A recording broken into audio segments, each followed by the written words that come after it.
I'm sorry Dennis is not here today and I'm filling in for him. Dennis has kidney stones, we all know that. And anyway, he was supposed to have kidney stone surgery on Friday. Turns out it was a bladder stone. And the surgeon came and talked to me after, they told me he'd be out in 2 hours. After about 2.5 hours, the surgeon came out and talked to me and said, we got in there and we're shocked. The stone is about the size of a baseball. Oh gosh. They went through 5 lasers. They got 90% out.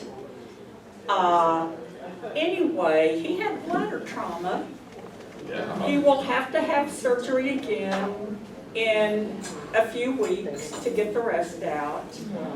But he does not like to miss Sunday. And anyway, he's at home today. And so, You want us to all say, we miss you, Dennis? Yeah. Are you feeling I will tell him we miss you,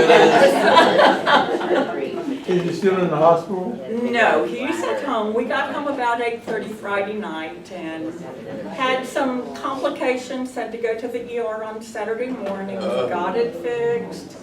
So we're breathing easy now. Well, I am. I should say. So anyway, welcome. We're so happy to have you here this morning. And 4 announcements in your tapestry. The art exhibit opens this week. They are hiring, and Susie McLaughlin, who was able to come back last Sunday, apparently their new hire quit. And so Susie was asked to come back and help Kelly Akins down in the preschool. So we need a new preschool coordinator for Sundays. I shouldn't say coordinator, but helper to Kelly Akins. Anyway, that job opening is open. Deacon nominations are due today. And there is a QR code that you can use if you would like to nominate someone. The Men's Book Club, October 15th. I want to draw your attention to Wednesday Night Live, and the reason why I'm doing that is we're having some really interesting discussions on Wednesday night. One is children's stories, all grown up, and it is very interesting the difference between what we're told as children and what the story really is about. Also, navigating the election is happening on Wednesday night. Heather Mustaine is doing that. And the knitting group, you'll have to read this story. You know, we have a Thursday afternoon knitting group, and they knit prayer shawls, they knit a lot of different things. There's a story about them on page 12. And page 13, Claire Flores is our I Am Wilshire. She is the person who played the oboe beautifully about a month ago. So I thought her story is very interesting. I want to welcome Diana back. She has her name tag today. We're glad to have you. Also, Diana is back. You don't see her because she's working in kindergarten, but she brought our snacks. And lastly, we have Faye's brother with us, Jeff, and we're so happy to have you. He is visiting. And I haven't even found out how long you will be here. Just a week. A week? Yes. That's Wonderful. not long enough. Well, we're thrilled that you are here today. So I am excited because today Brad is going to lead us on our lesser known, I think he really should be not bigger than lesser known. He's pretty big. He's pretty big. We're going to talk about Noah today. So anyway, Yeah. we're looking forward to that. I am going to pass the prayer book around, and we're ready to get started. Thank you, Great. Brad. Yeah, well, listen, I mean, always great to be with you guys. Yeah, so Noah, your reaction, Laura, was kind of mine. Noah's not really a lesser known person because it's probably the Noah story, the flood and all that, is probably one of the most well-known, I will say well-known in some way narrative. But my opening question for you is, thinking about all the ways you've seen the Noah story told, every time I come to stories like this, I'm like, okay, what movies am I seeing? There's Russell Crowe, right, Noah, and there's some old versions, and there's all the animated versions for kids. And I think Jars of Clay had a song called Flood. Do you remember that? It was a huge crossover hit on the rock charts. And there was a music video, you know, and all of these are kind of different forms of telling the story. But as you think about the ways you've encountered the story, what often seems missing? So obviously I'm implying that there is something missing, right? Or how do you understand the story differently that often is not communicated? Like what the story's about? Or you're totally cool with every story? Yes, Laura. I think on the one hand it's kind of tragic because God was grieved and the number of people and animals who died. I don't know the number, but it seems like it would be a lot. Right. Yeah, I remember in the Russell Crowe version of Flood, one of the more recent versions of this story in cinema, they actually did a very dark, heavy job of portraying like the swirling waters and everything dying. Like, you know, hide your kids because I mean, it could be a source of nightmares, right? But they really tried to underscore the utter devastation and horror of what we're really talking about here, right? So I think that's, and the grief part, we're gonna get back to that because that's really important. I was just gonna say, it's portrayed as all over the earth, but really was it more regional flood? Because there's flood stories in every culture. Yeah, you're exactly right, and we may talk about that a little bit more in a minute, but modern scholarship about this story that takes all the ways we know of understanding the Bible, geographically, historically, and even the sources of biblical material, we believe this is a story compiled from two different sources of ancient material, what we call the Judges. If you know the JEDP theory of the Old Testament, there's four major source material. And Judges is an early set of source material, and it uses Hebrew terms that were all common to the period of the Judges. And then like the priestly stream of source material uses material from the exile. So the phrases and images of those interwoven pieces of the story we can trace to the exile. And I'll show you one example that's so obvious as you look at the text and you see it says one thing and then it just turns around and says that same thing another way and they're side by side. And you're like, well, this is weird, right? And so scholars, when we see things like that, we're like, there's something going on here. And they've merged. So to your point, though, kind of a modern understanding is that while the story is told in universal terms, right, that really their experiences were very regional. And in fact, there were flood narratives going back to like 2700 BC. There's a famous flood narrative called Gilgamesh. You may have heard people talk about that before, and the parallels are astounding. You know, build a vessel, put the creatures in, right? I mean, there's like, but in truth, we can go back and see flood narratives universally across the planet. Chinese culture, Japanese culture, African culture, South American cultures, Native American cultures.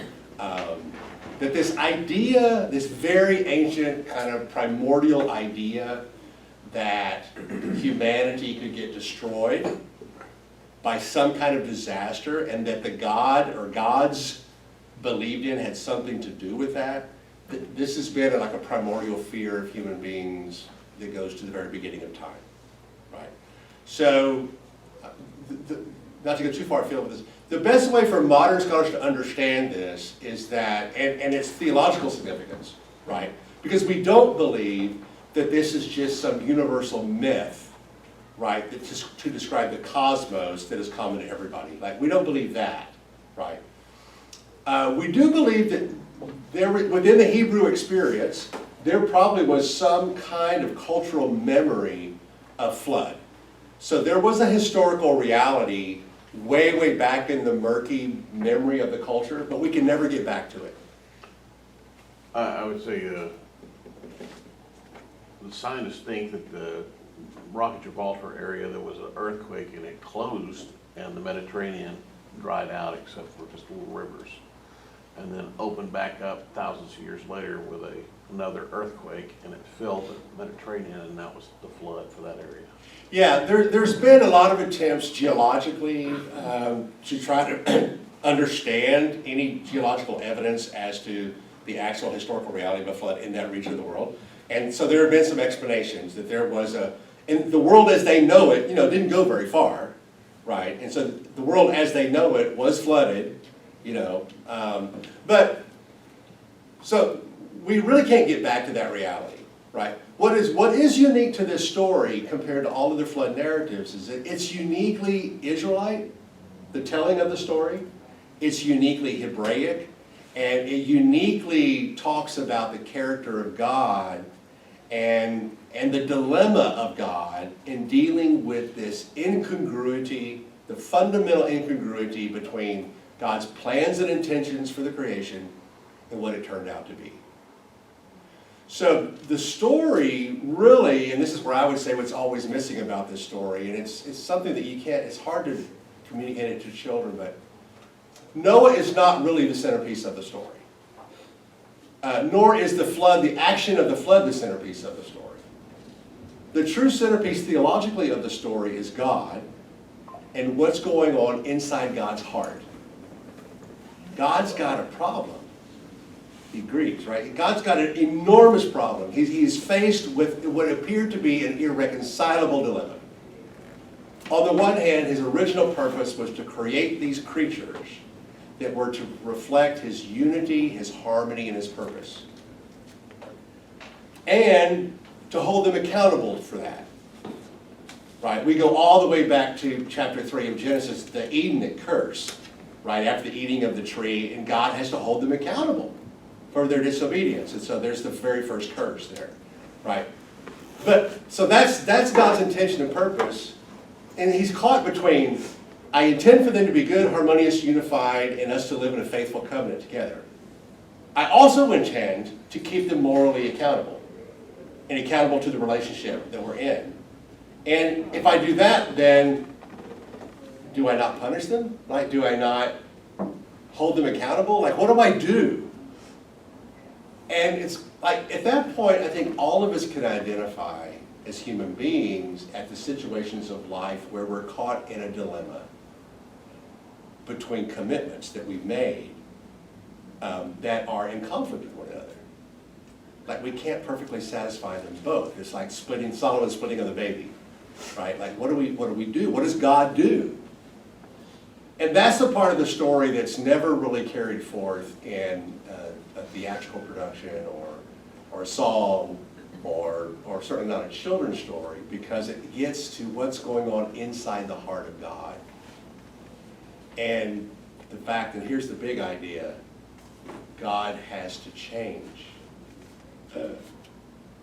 And for some people, the notion of a God that changes is very unnerving, because they've been taught that God doesn't change, that God is static, that nothing about God changes. God is absolute.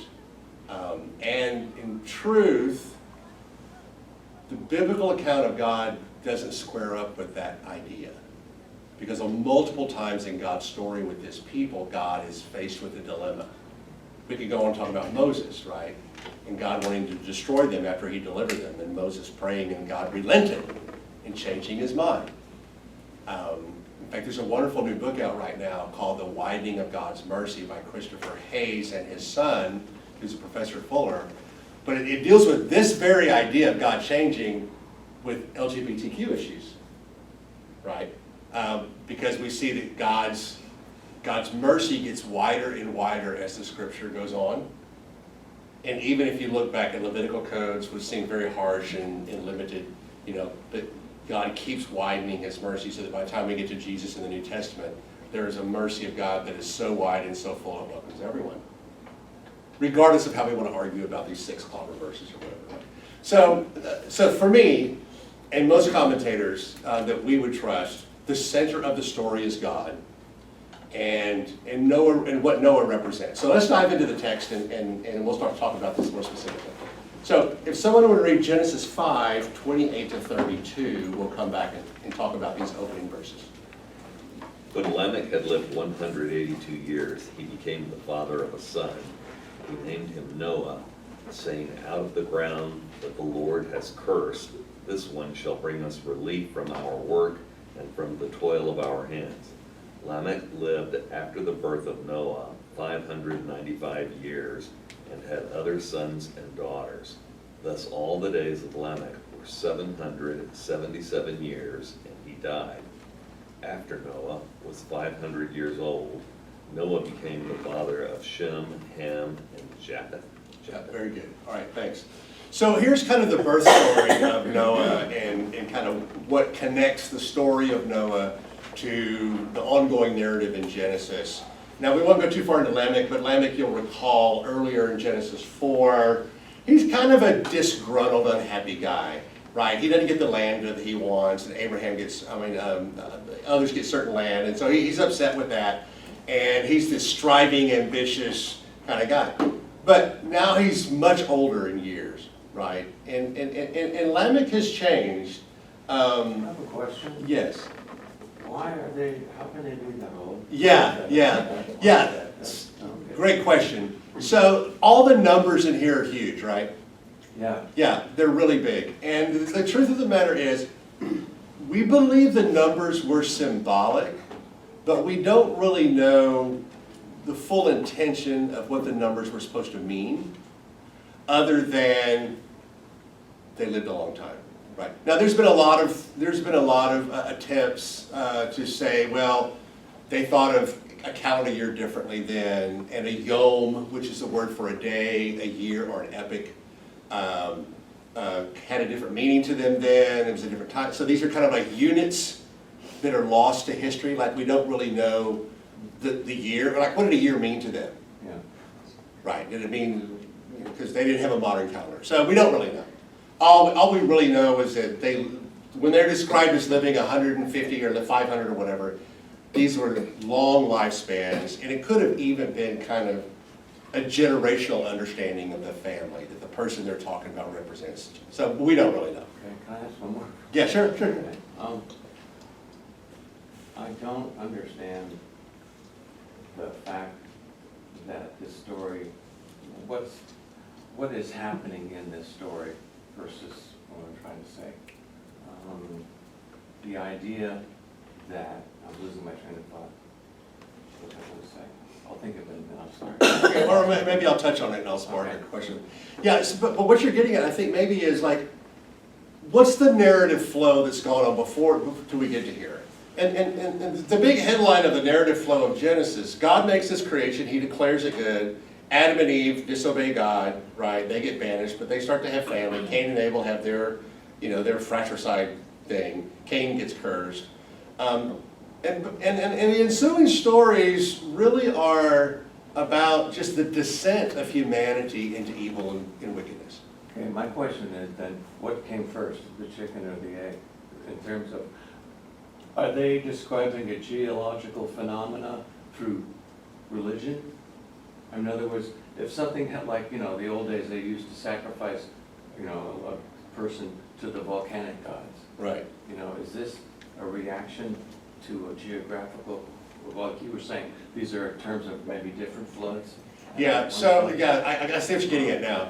So first of all, the flood action itself, to most commentators, is completely secondary to the real story, all right? So the real story drives the literary intent of the flood, right? The real story, the theological centerpiece of the story is God created humanity. He intended them to reflect His character and image, to be joyful, purposeful, harmonious, all that, and they weren't. And they weren't, and it was their fault. They resisted being like God. They resisted reflecting God. They resisted obeying God, and they descended. And the longer, more generations were created, human beings, it was not an anomaly. Like the data was in, right? The data repeatedly, every generation said, no, you're descending. And so at some point, God grows impatient, and He's like, what do I do? So then, to answer your question, the flood material, maybe there was a historic event, we don't know. But for the purposes of the story, the flood becomes a literary tool for God to act in a way to fulfill His purpose. Are you following me? So it's chicken egg. It's kind of like both and, right? We do believe that they had flood experiences. They experienced destruction from natural disaster, and they interpreted that as coming from the hand of God, right? And somehow tied to their character and conduct. But by the time this story is written, which we believe, again, it combines two different source materials from two different epics of Jewish history that are separated by hundreds and hundreds of years, right? But they take this account and they mold it, we believe inspired by God, to reveal God's true character, intent, and purpose. Does that make sense? Yeah. And again, it's kind of a nuanced understanding that you can't teach children, right? But you're not children, right? And so, Mostly. so here's the thing about this passage, and then we'll move on. Lamech, who once was angry and vengeful and self-absorbed and everything, by this time, he has this son, and he names him Noah, which means rest. His name means rest. So there's a sense in which Noah is, it's the hope of a better future, right? That in this child, my family will experience rest. And rest from what?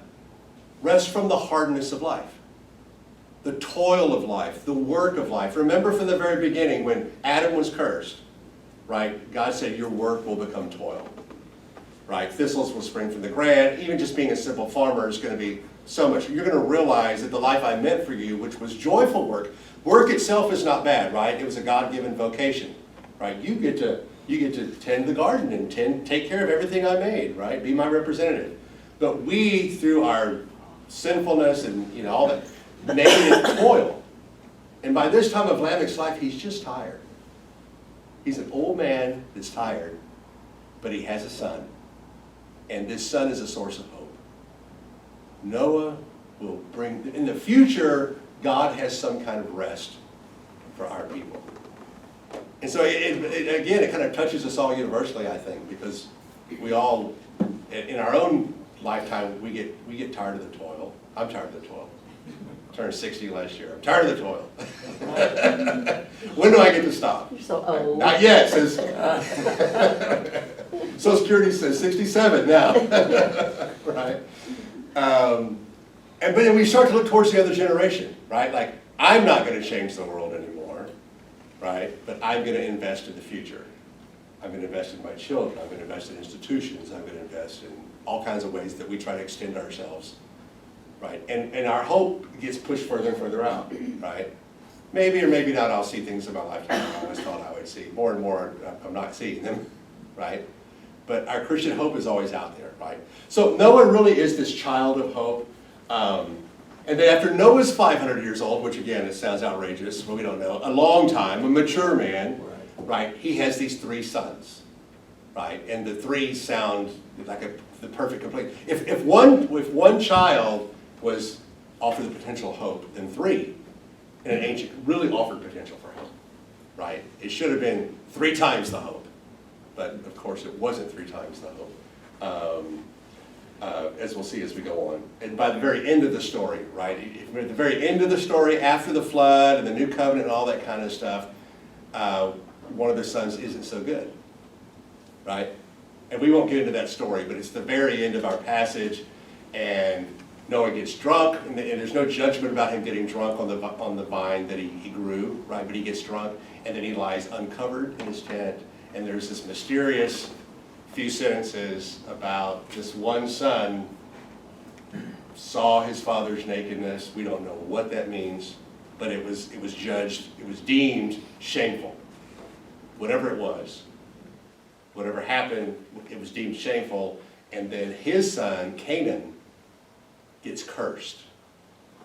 So it's like, to bookend the story, Noah is the child of hope, then Noah has 3 sons, and it's 3 times the hope. But then God has to deal with all this wickedness and the flood, and then after the flood there's a whole new creation and a whole new covenant and a whole new promise and a whole new vocation, and then oh crud, one of my sons has got the same old wickedness there, right? And so it kind of reinforces the idea that this wickedness is always going to be a part of humanity. In fact, that's one of the conclusions at the end of the story. We'll see when we get to it. Nothing changes in the story but God. People don't change in this story. By the end of the flood and all the death and destruction and horror, God says, now I just know you're wicked. He's like, you just are. Right? And God doesn't have, but he said, I'm going to be a different God to you.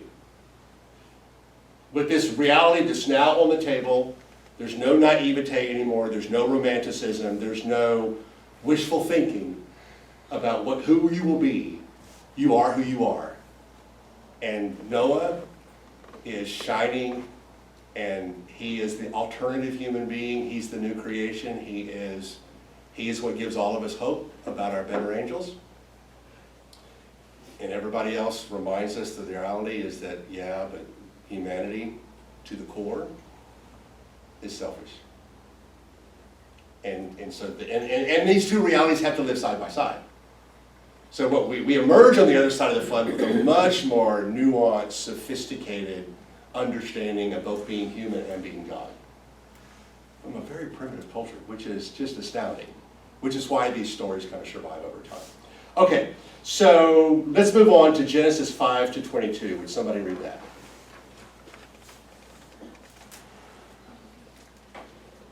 What chapter? I'm sorry, Genesis 6, 5 through 22. The Lord saw. Okay, I guess I can read that. The Lord saw that the wickedness of humankind was great in the earth, and that every inclination of the thoughts of their hearts was only evil continually. And the Lord was sorry that he had made humankind on earth, and it grieved him to his heart. So the Lord said, I will blot out from the earth the human beings I have created, people together with animals and creeping things and birds of the air, for I am sorry that I have made them. But Noah found favor in the sight of the Lord. All right, very good. So we're skipping the first 4 verses of chapter 6 because it's this wild story, which I've taught on before here, I think, not in this class, maybe other classes, about the Nephilim and these godlike beings that mate with human women, and they have these babies. But the story kind of abruptly is inserted here, like Noah really has nothing to do with this story, other than the fact that the story illustrates this descent into wickedness and the chaos that is humanity. So much so that even the barriers between the supernatural and the natural are being broken down, and everything is just becoming a muddy soup of wickedness, right? So that's kind of the point of that story. I'm not going to chase all that down because it's kind of obscure. But we do have this kind of blanket statement here, which let me read this statement again and see if this bothers you in any way. The Lord saw that the wickedness of humans was great in the earth, and that every inclination of the thoughts of their hearts was only evil continually. That's the devil. That's the devil? Yeah. Okay, what do you mean by that? Well, the devil is, I don't know, that's just my initial reaction. Okay, feels like the devil, right? Yeah. Okay. Yeah, I mean, the devil's not the text, right? Right. Yeah, okay. But the evil part, right?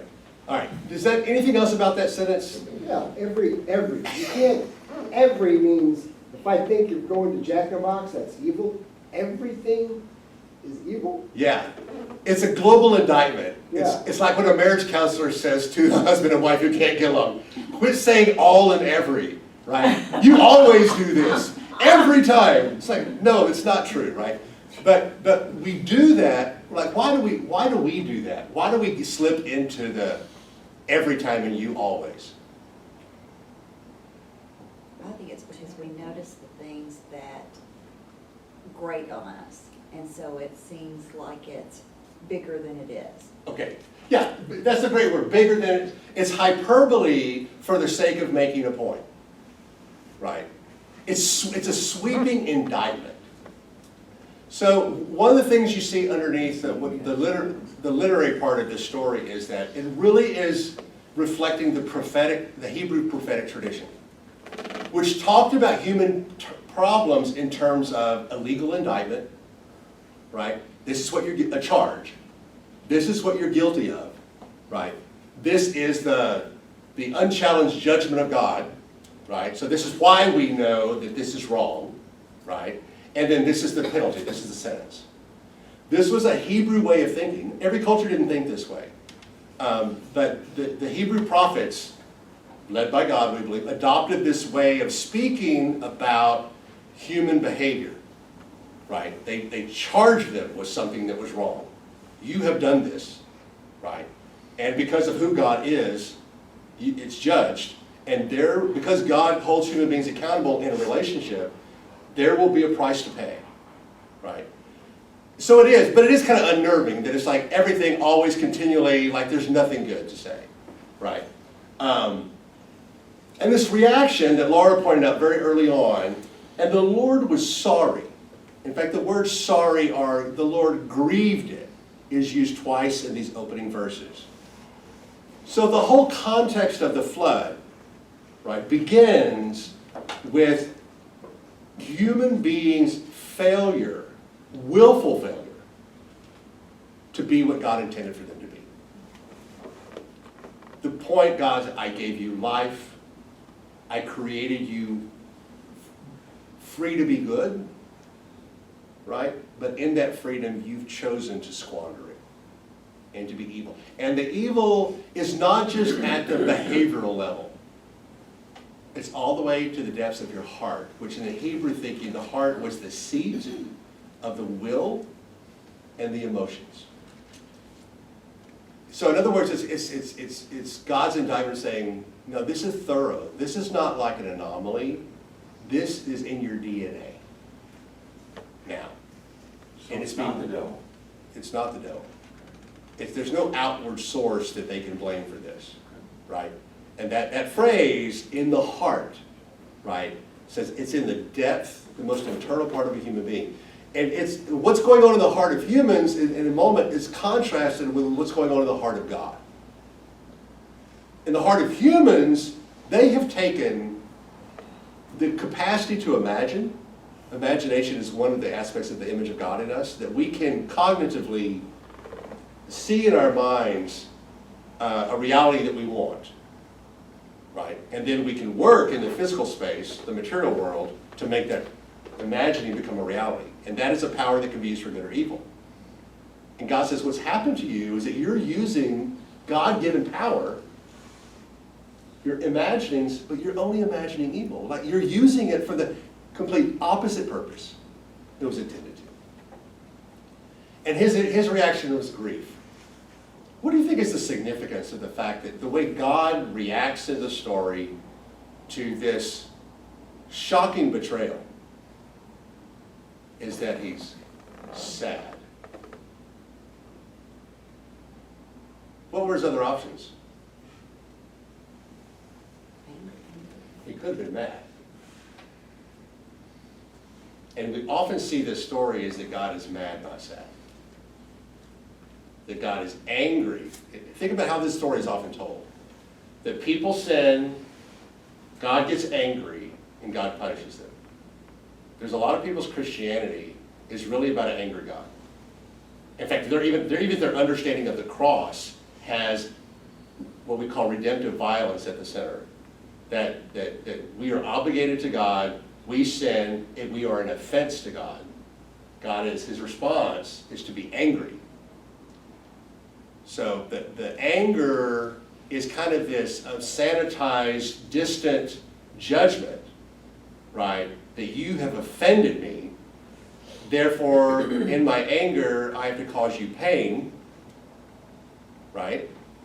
And through some form of violence, typically, in order to correct the scales. And for me, that's a very unhealthy, destructive, alienating way of understanding God that pushes God further away instead of bringing God close. And at the center of this story, we have a very different kind of God. And if we miss the kind of God that's in the story, we totally misunderstand who God is, and even the gospel once we get to the gospel. So here's the bottom line thing is, God's response to human evil, fundamentally, it's not anger, it's grief. In the same way that as a parent, right? You're already there with me in your head, right? If a loving parent's response to their children's poor behavior, whatever it may be, is sadness. It's not just anger. It's sadness because you love them and you care for them. Yes, it gets mixed with anger, and why didn't you do the things I taught you, and why didn't you hurt somebody, whatever. I mean, it does get mixed with anger, but fundamentally it's grief. And the grief is born of a deep intimacy, right? God is close. God is not far away. In fact, that's the total grief of the story is God is like, keeps saying, I'm right here. I'm yours. And yet you don't want me. It's the pain of a God being rejected, who didn't even have to give you life to begin with, but out of the love in God's heart chose to extend God's self into the world, into the universe, as a sheer gift. And then the gift spits in your face. So we have to understand that the extent of the story is this God who grieves. And metaphorically, I think all this flood, all this water, it's like God's tears. I mean, if the center of the universe was grieved, what would that look like meteorologically? A flood. Right? And so it completely reinterprets the story. This is a grieving, weeping, sobbing God who loves and whose heart is broken. But he does, and he has to kill them, but he doesn't want to kill them. He has to hold them accountable, but what should that look like? How do we deal with that? So the Lord was sorry he made humans on the earth. It grieved him to his heart. See the heart of man and the heart of God? Two different things are going on. The heart of man increasingly becomes calloused, disinterested in the heart of God. And the more humanity becomes calloused and indifferent, the more it hurts God. God suffers because of human sin. Our sins actually cause God to suffer. Think about the cross, right? Think about a Christian reading of this story, right? We start to see God coming near to us in the incarnation and suffering being human, right? And then ultimately giving up his life on the cross to subsume all the sufferings of humanity into God's being. This is a God who loves and gives and grieves and heals and redeems. This is not a God who is a static, absolute, hard, unmoving lawgiver, eager to punish any violation of a rule. These are two different gods. And the people that follow these different gods become two different kinds of people, which explains a lot about the different kinds of Christians that we see in the world today. Okay? So the Lord said, I will blot out from the earth the humans I have created, blot out. And this phrase, blot out, you know, in Hebrew, it can be understood exactly what you think it is. Annihilated, destroyed, take out, done, gone. It's over. And the people, the animals, everything, right? Comprehensive. Again, for I am sorry I have made them. It's like it's a failed experiment, which is so sad. And it could have stopped there, right? God has said, I tried. But freedom is too dangerous a thing to give to creatures outside myself. I mean, rationally, it would have been it would have saved a lot of us a lot of heartache, right? And yet it would have denied us life and all the beauty that also comes with it, right? So it's like God declares this a failed experiment, and the only solution at this point in the story is they've got to go. It's over. Video game's over, right? And then there's this little bitty phrase, whole sermons have been written on this, but Noah. But Noah. And you can think of all the ways stories have ever been told, where there was chaos and destruction and problems and pain, but there was one man, there was one woman, there was one shining, hopeful example. Clint Eastwood. Oh, no. What's that? Clint Eastwood. Yeah, I mean, our Westerns are built on it, like Western storytelling is built on this idea, right, of the individual, right? If there's just one, then there's hope, right? Even if there's millions of evil, if there's one good man, one good person, right? And this gets repeated throughout Scripture, this if but one, right?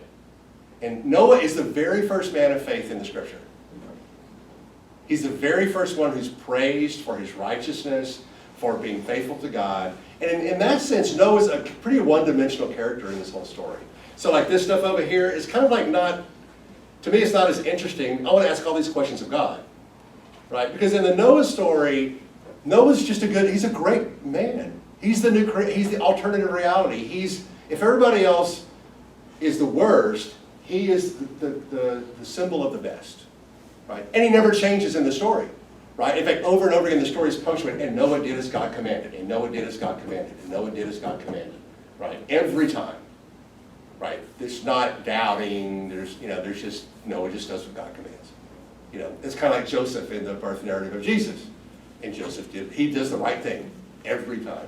I mean, he ponders to put her away at the very beginning, but after that, he does the right thing every time. So he's kind of a one-dimensional character. He's not all that interesting. Because Noah doesn't change in the story. Because he starts out being favored by God and approved of God. But God changes.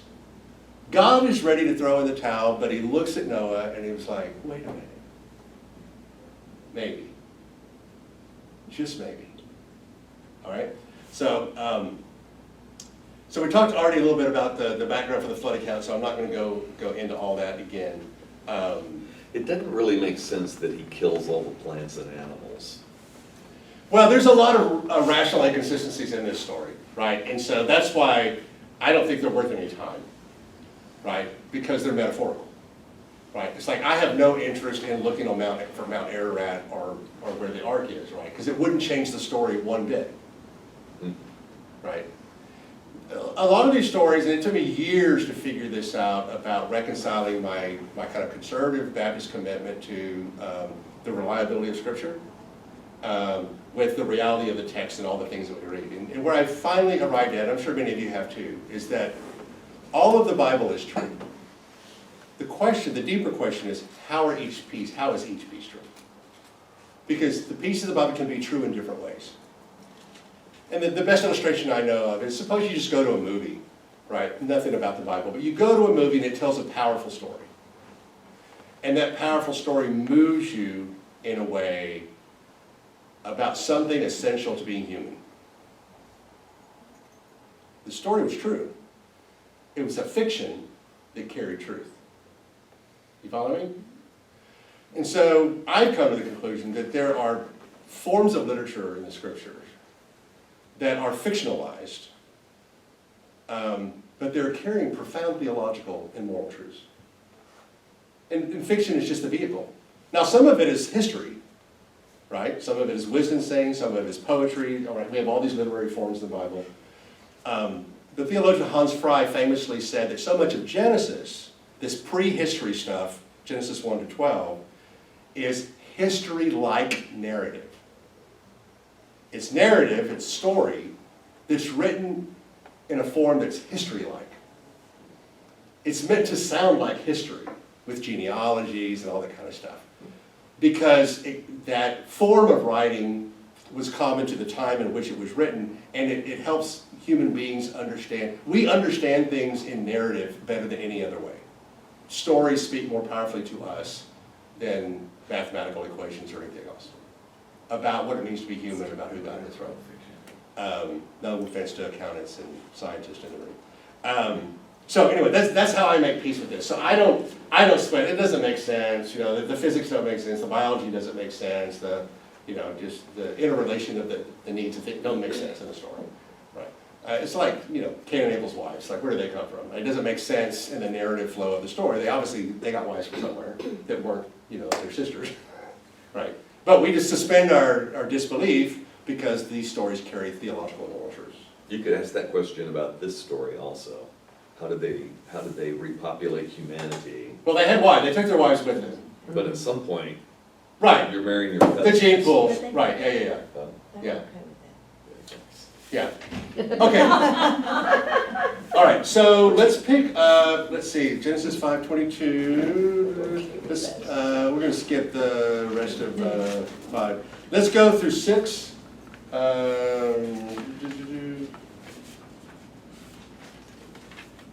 Yeah. So just go to 6 to. Oh, I'm sorry. Skip that. Let's start with verse 7. Somebody read 7 through 5. 1 through 5. Yes, please. Then the Lord said to Noah, "Go into the ark, you and all your household, for I have seen that you alone are righteous before me in this generation. Take with you 7 pairs of all clean animals, the male and its mate, and a pair of the animals that are not clean, the male and its mate, and 7 pairs of the birds of the air, also male and female, to keep their kind alive on the face of all the earth. For in 7 days I will send rain on the earth for 40 days and 40 nights, and every living thing that I have made I will blot out from the face of the ground." And Noah did all that the Lord had commanded him. Okay. So we're looking at a couple of things in this part that just help us understand from an interpretive standpoint. What's this idea of clean animals? It's mentioned over and over again, right? So they have clean to eat. Clean to eat. Yeah, that's Okay. their food supply, right? Right. When did they know that some animals were clean and not clean? Wasn't until Moses, which was millennia later. Light years ahead, right? Yeah, Levitical codes and priesthood, all that kind of. So this is like one of those literary breadcrumbs that you're like, he couldn't have known that they were clean, right? He hadn't even been told that their animals are clean yet. But the writers of the story want to make sure that the readers of their day and thereafter would know that the only animals that were saved were clean, which again is problematic because we still have the unclean animals on the planet. The ones that the Levitical dietary laws says are unclean, shellfish and other things, right? They came back, right?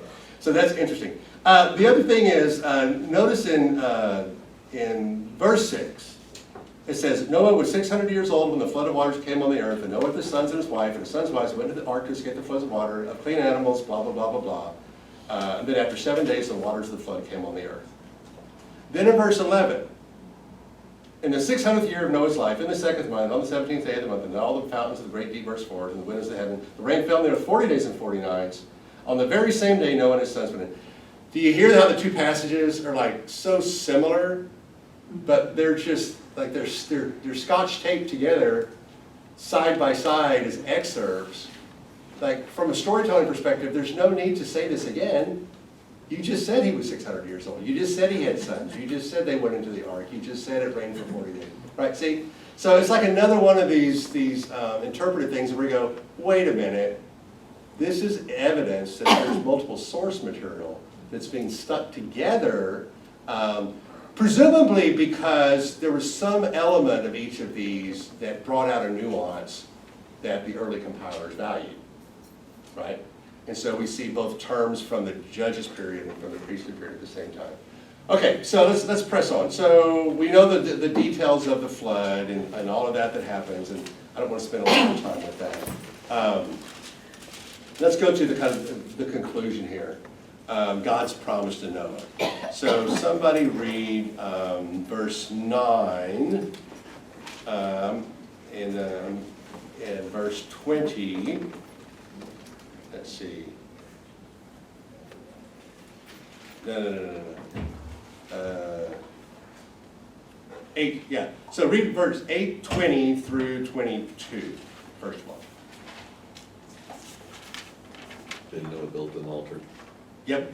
Then Noah built an altar to the Lord, and took of every clean animal and of every clean bird, and offered burnt offerings on the altar. And when the Lord smelled the pleasing odor, the Lord said in his heart, I will never again curse the ground because of humankind, for the inclination of the human heart is evil from youth, nor will I ever again destroy every living creature as I have done. As long as the earth endures, seed time and harvest, cold and heat, summer and winter, day and night shall not cease. All right. There's so much in there. So this is kind of the new beginning scene, right? We're skipping over all the catastrophe and drama of the flood and all that kind of stuff. And so all we have at the very end is the ark. It rests, the water recedes, they wait a while, the bird. Does the bird bringing back the branch, is that even in the Bible? It is. Yeah, it's not exactly like it's often told, but anyway. And then the first thing Noah does is he builds an altar. So what do you think that signifies in the whole narrative flow of the story? Is he giving thanks for surviving? Giving thanks for surviving. It provides a religious beginning to a whole new chapter of human history. So the first thing that happens is of a religious nature. So it's a radical realignment to what was intended. Right? It's as if God cleaned the table and said, now we're starting over. And Noah says, yes, sir. So, between 1 and 8 in Genesis, there was never any reference to an altar before? Is this like the first reference ever? That's a really great question. Well, Cain and Abel, they make sacrifices to God. Yeah. Okay. But it's a very thoughtful question. Is this the first attempt to make a Yeah. church location? It's close. I mean, it may be the first altar of worship. Yeah. So, yeah, it's very early on. But the fact that it is a formalized act of worship is very important. Because, again, Noah is representative of the way human beings ought to be. The fulfillment of what God intends. And that life is foundationally grounded in the worship of God. In acknowledgement of all gifts of life and the character of God, all that God is, right? And so the very first thing is he builds an altar, and then he offers animal offerings. Well, again, that's kind of reflective of future sacrificial system. It's also reflective of all ancient cultures did this, whether they were pagan religions or not. But again, it's kind of an anachronism, right? And when the Lord smelled the pleasing odor, which is an anthropomorphism, God doesn't have a nose, right? But it was pleasing. It's a metaphorical way of saying that this is exactly what God wanted. God's happy with what Noah's doing. And then God says, I will never again curse the ground because of humans. So we're getting to the end of our time here, but I just want a couple observations here. So God is the one that changes in this story. God is the one that faces this dilemma, right? And his resolution to the dilemma was to do both. He held human beings accountable for this catastrophic thing that now he vows, I will never do that again, right? But notice what else he says. I will never again curse the ground because of humans, for the inclination of the human heart is evil from youth. What is God saying? There are no good people. They're always going to be like this. I mean, it would be Groundhog Day. Like, did I just destroy them like every few generations? Like, what meaning is, there's no purpose in that. But what God discovers is, and I'm going to say discovers, which gives some of you theological fits maybe, because you're going to say, well, he always knew it, right? But that redemption becomes evident in God's plan. Let me say it that way. Redemption becomes evident. I will never cease trying to save them because of our relationship. And God binds God's self. I won't curse again. He cursed Eve, he cursed Adam, he cursed Cain. Right? This statement here subsumes all the cursing of God in the beginning of Genesis, and it's like, this is not how we're going to do business together. I'm going to be with you. I mean, he intensifies his commitment to the creatures. I will be with you no matter what. You can never misunderstand. You can never reduce me in our relationship into X amount of good eats reward, X amount of wrong gets punishment. Our relationship's more complicated than that. Furthermore, I know who you are, and you're always going to need me to save you because you can't save yourself. Again, echoes of the gospel, right? And it's really early in this primitive story about God has to act decisively to save us, period. And so there's more we can say about the story, but I do find it astounding in that how God's self changes and becomes an even more valuable God to us. So I'll stop there. Brad, thank you. Yeah. That was fascinating. Thank you. Well, let's go through our prayer requests. Number 1, happy birthday to Faye yesterday. Happy birthday, Faye. And happy birthday to Sandra tomorrow. That's pretty exciting. Okay. Think if you we're on the prayer list. I'm just glad I'm getting closer to retirement. Okay, we're going to Barbara Floyd. Her fractures are not healing. And so we need to pray for healing of her fractures and the pain that she has. She has tremendous pain. And it's because of the inflammation of the muscles and the fractures. Anyway, we'll continue praying for her. Dennis is on the list. Fred Cullum has carpal tunnel syndrome, and so he's having difficulty as well. Continued prayers for Elizabeth Ferguson, but Sandra, are you the one who saw her downstairs? I didn't speak to her because there were a lot of people around her. But yeah, she's here and she looks great. She looks like she's lost weight, of course. But I mean, the fact that she's here is a miracle. Oh, I think so too. Prayers for Deborah and Ronnie. And I think Vicki has the money now. Yes, the money that we've collected so far, Vicki has, because she's the one that's really seeing Deborah more. If there are more folks who want to contribute, you can give that to us and we'll pass it on to her another time. And I guess we'll kind of play it by ear and see how this goes. If this may be something that we need to do again to support her, depending on just how things evolve. Thank you very much, Patty. Jessie Cohen is flying to Singapore to see her husband. Yay. And safe travel for Faye's brother Jeff. And we're so glad Jeff is with us today. So let's bow for prayer. Lord, thank you so much for this day. Thank you for this lesson that Brad has brought us so that we can learn more about you and about your decisions about us. We are so lucky that you love us. Dear Lord, we pray for the healing of Barbara Floyd, those fractures. We pray that she has relief from pain. We pray for the healing of Dennis. for Fred Cullum and his carpal tunnel syndrome. And we're so thankful that Elizabeth Ferguson